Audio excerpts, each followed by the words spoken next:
And I completely just stopped caring about life. I did. Years passed. I think a year and a half, to be exact. It got to the point where I was injecting my drugs in me. I was lost in my sins. I was in the bottom of my pit. I ended up moving back home with my parents. I had what am I going to do? I tried to get a job. I couldn't keep it. I couldn't focus. I couldn't do anything. I just wanted to numb the pain. I wanted to get away from the pain. Why am I still alive? They took my brother. I lost my only value, which was being a Marine. People used to look at me a certain way in my uniform. That's a leader of Marines. It's a hero. And now I look in the mirror and I see a bum. I see a drug addict. I see a junkie. I see a failure who couldn't keep his marriage together, who can't take care of his own kid, who can't protect his friends, and who can't even protect his own value. So what did I do? I came to God and I asked him to kill me. Because remember, I was a Christian. Easy and simple is I was born into a Christian family. My parents were devout Catholics. I was raised in a Catholic home, baptized as a baby. I went through all the sacraments. I mean, my first words as a baby were hallelujah. Like the little boy that I was really loved what he thought God was, or at least what his parents were pouring into him as a child, except eventually sin got a hold of me. And I mean, as soon as I could basically make decisions on my own, as soon as I was really starting to grow into who I would become one day, I turned to sin, ended up dropping out of high school, got involved with a gang, sold drugs, used women. I mean, I'm not going to go into detail on the sin, but if there's something that can be done, I probably did it in this period. And if I didn't do it yet, I guarantee you I will later in my testimony. I did a lot of bad things that I still had to deal with through the years of sanctification, because even though we know God forgives us, there's oftentimes we don't forgive ourselves. We'll read in Romans 8, therefore now there is no condemnation. And we'll say, you're right, I'm not condemned in God's eyes. But then in our moments of weakness, we'll condemn ourselves. And for several years, that's what I did. I ran the streets. I was running around in Camden, New Jersey, getting involved in things I shouldn't be involved in, doing things that we have no business doing.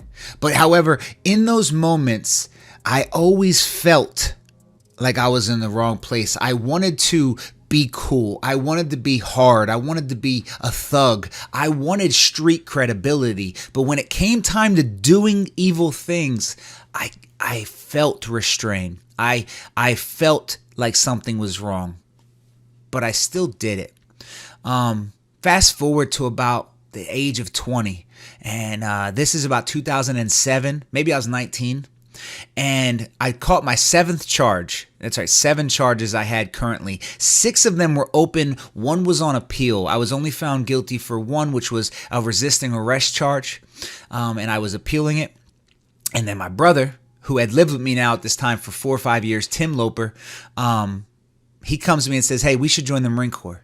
And you see, the reason why he's living with me, and I should have mentioned it, is, as I mentioned earlier, my parents were devout Catholics, but my father was a man of God, a man that really represented what a man of God should be. And even though I ignored it at that time, I guarantee you it left an impact on my life for years and years to come. But he always opened his doors to anyone in need. He offered a hand to anyone who needed it. And I watched that my whole life. We had a homeless guy living with us when I was like 4. Like, Dad, you trust this homeless guy in the house? But my dad would give you an inch. He would trust you if you were in need, no matter who's done him wrong in the past. And likewise, when a friend of mine was in need, he gave him a place to stay. So Tim was living with me for 4 or 5 years.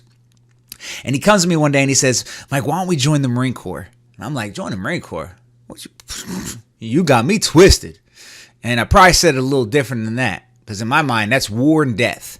But he said, man, look, our futures ain't bright. Everyone we know is dying or going to jail. If we stay here, we will die or go to jail. Okay. Had to think about it. So I sat down like an idiot lost in sin. I smoked a blunt and I said, okay. And I walked into the recruiter's office, confident, cocky, arrogant, and stupid, high. And I told him I want to join the Marine Corps.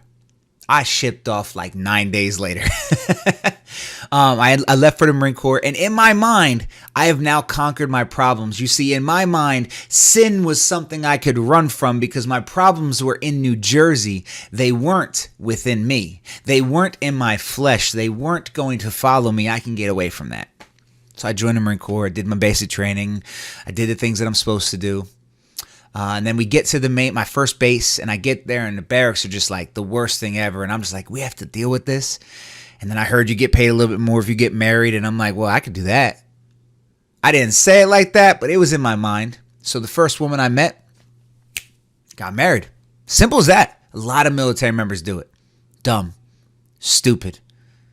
And in my mind, I thought I was a Christian still. So like I had the rule of like, I got to marry a Christian girl. Because in my mind, I was raised in a way, and Catholics do kind of raise you this way, to think that once you're baptized as a baby, you belong to Christ, you belong to the church, and you're saved. And the problem is that this can send someone who thinks that they're covered in the blood of Jesus into a weird place. Because why would I need the Bible? Why would I need to know the Bible? I knew the Bible. I've been trained my whole life. My mother poured the Bible into me. I knew the Bible, but why do I have to live by the Bible? Why do I have to stick to the Bible? I became one of the Christians who says, I don't need the Bible. I just need Jesus. I don't need the accountability that comes with the Bible, but I want the benefits of Jesus. And you see, I posed as a false Christian. So I made sure that this woman was a Christian. You know, gotta do it the Christian way. Fast forward through years of never being a good marriage. I mean, yeah, you have infatuation, you have lust. That period ends quickly. It never worked. Military time goes by. I deployed to Afghanistan in 2011. I come home from Afghanistan and everything's different. I mean, everything. I mean, it was like she was a born-again atheist, and I don't blame her. I didn't know who I was getting into, but it was almost as if she knew that I needed to marry a Christian. So that's what she was when I met her. But the truth came out. And again, that's not her fault. I should have known. I shouldn't have rushed into something for money. I don't regret it. I have a son from it. But I come home to a marriage that won't work. Because when I come home, something's changed. And in a moment where we were discussing something about our child's future and how he'll be raised, she said he will not be raised in religion. We will not tell him about God. And I said no. Because even though I was a bad Christian, a false Christian, a false sheep, whatever you want to call it, something inside of me said I cannot do that to my son. And I made it clear to her. I said, no, that can't be. And this caused a division that I've never felt in my life. I tell people this might have been the start of the journey back to God, because for the first time I felt conflicted spiritually. And for the first time in many years, I turned to the Bible. What do I do? And then she cursed God in front of me and then asked for a divorce. And I turned to God for the first time in many years, and I come across the scripture that says, if a non-believer wants to leave, then you let her leave. Not realizing I'm also a non-believer in this time. Mike, you don't believe. You can say you believe. James says, even that you believe God is one, you do well. Even the demons believe and tremble. So that marriage ends.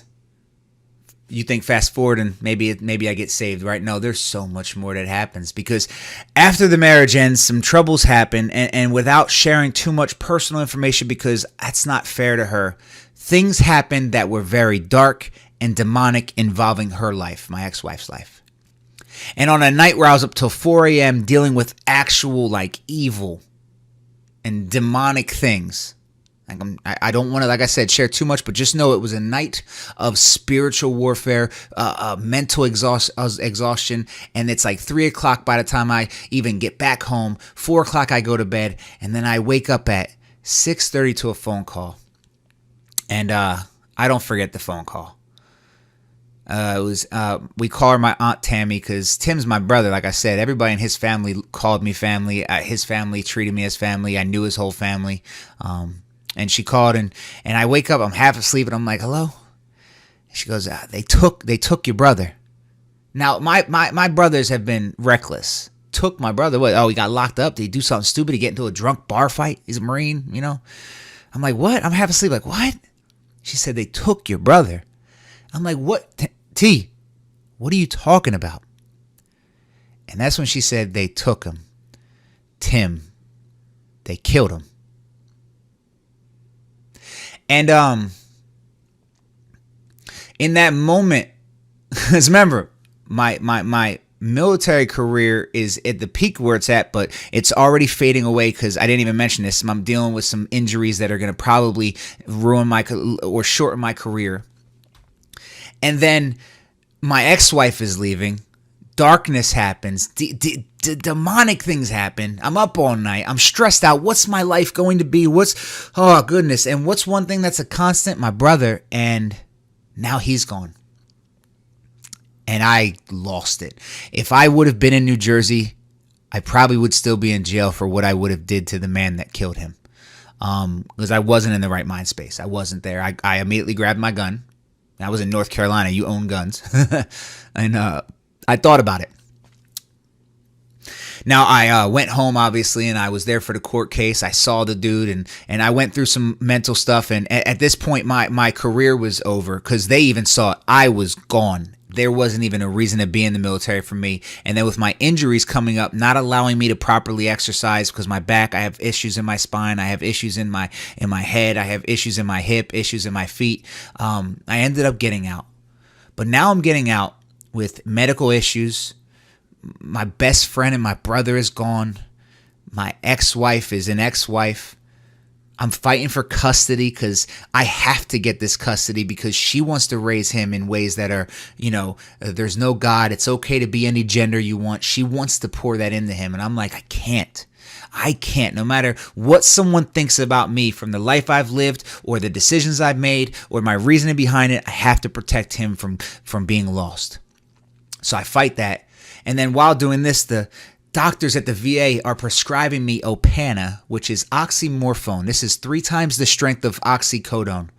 And at this point in my life, I've never taken an opiate, other than maybe when I was like 17 and I did drugs a couple times here and there, but weed was my choice as a youth. I didn't really pop pills like that. So here I am taking something 3 times the strength of oxycodone, raw, no cut, no Tylenol, no nothing. And I'm getting high daily off of it. And it makes the pain go away. It makes me forget of how my life is ruined, how my value is gone, how I have nothing. And then I turn to finding sex because sex answers it too. So let me find a woman. And luckily for me, I found a woman who liked drugs and liked sex. And I completely just stopped caring about life. I did. Years passed. I think 1.5 years to be exact. It got to the point where I was injecting my drugs in me. I was lost in my sins. I was in the bottom of my pit. I ended up moving back home with my parents. I had what am I going to do? I tried to get a job. I couldn't keep it. I couldn't focus. I couldn't do anything. I just wanted to numb the pain. I wanted to get away from the pain. Why am I still alive? They took my brother. I lost my only value, which was being a Marine. People used to look at me a certain way in my uniform. That's a leader of Marines. It's a hero. And now I look in the mirror and I see a bum. I see a drug addict. I see a junkie. I see a failure who couldn't keep his marriage together, who can't take care of his own kid, who can't protect his friends, and who can't even protect his own value. So what did I do? I came to God and I asked him to kill me. Because remember, I was a Christian.